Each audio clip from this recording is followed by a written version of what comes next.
સાસુ બહુ મારામાં બધાયની વાતો આવશે હો. હા, હમણાં એક બહુ એવી માથા ભારે આવી હતી ને, એ માથા ભારે બહુ આવી એટલે કોઈ કામ જ ના કરે. સાસુભાઈ બધું કામ કરાવે. એમાં દીકરાને એમ થયું એ કે બા તું કામ કરે મારાથી જોવાતું નથી.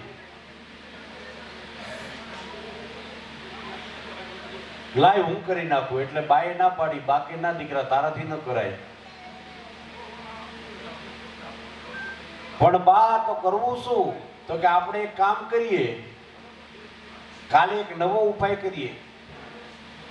તો કે કેવો? તો કે બા તું કચરો વાળતી હોય ને હું તારા હાથમાંથી સાવેણો ખેંચીશ કે લાય બા હું કરી નાખું.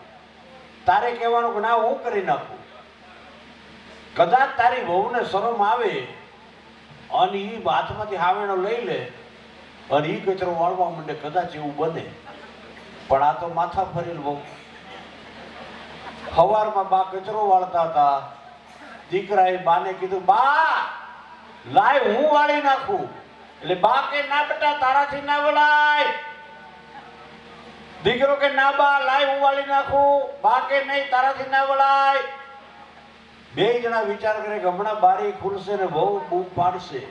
તો ખરેખર બારી ખુલી, વહુએ ડોક્યું કાઢ્યું અને વહુ એટલું જ બોલી, ઈ કે આટલી વાતમાં ઝઘડો છો હું? આજે તમે વાળી નાખો બા, કાલે દીકરો વાળી નાખશે તમારો.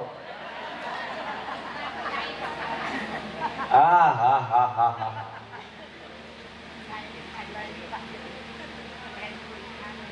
ખરેખર મજા છે. હમણાં એક પતિ પત્ની બે જણા પકોડી ખાવા ગયા.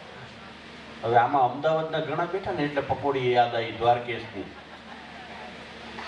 પકોડી ખાવા ગયા ને એમાં પતિ બિચારો એક્ટિવા ઉપર ઉભો હતો, કારણ એને જ પૈસા ચૂકવવાના ને.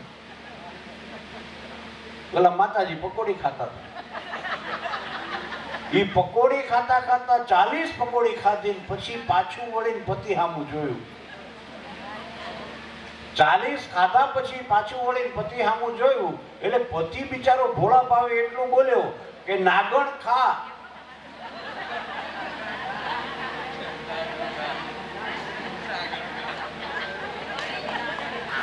અને પછી જે ઘરે જઈને જે ફડાફડી બોલી, ભાઈ મને નાગણ કીધી. પેલો કે ગાંડી તને નાગણ કહેવાની મારી હિંમત થાય? હું તો એમ કહેતો તો તું પકોડી ના ગણ ખા.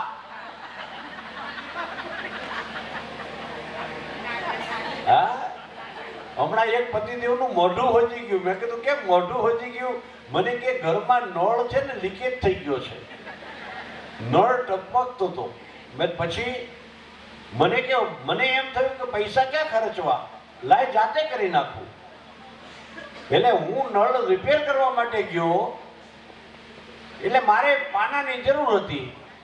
એટલે મેં મારી ઘરવાળીને ખાલી એટલું કીધું, વાંદરી પાનું આપ.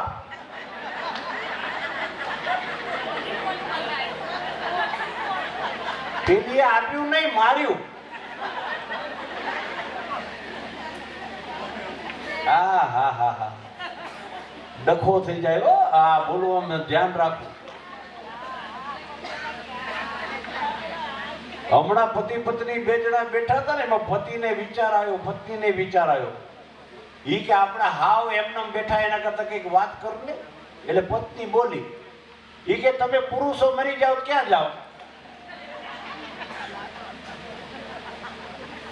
એનો પતિ કે અમે સ્વર્ગમાં જઈએ. એમ તમે સ્વર્ગમાં જાઓ, ત્યાં તમને શું મળે? એટલે પતિ તરત બોલ્યો, ઈ કે અમને તો ઇન્દ્રની અપ્સરા મળે. અપ્સરા આપણે નીચું તો બોલીએ જ નહીં ને. ઈ કે અમને ઇન્દ્રની અપ્સરા મળે. અપ્સરા. પત્ની કે બરોબર છે, સારી વાત છે તમને ઇન્દ્રની અપ્સરા મળે, પણ કે અમે સ્ત્રીઓ મરી જઈએ તો ક્યાં જઈએ? પતિ કે તમે સ્વર્ગમાં.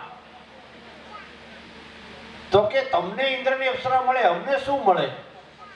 પતિ કે તમને તો વાંદરું મળે.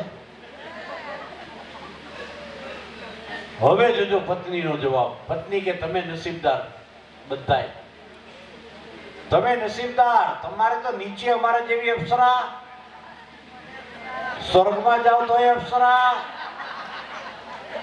અને અમારે તો ઉપર વાંદરું.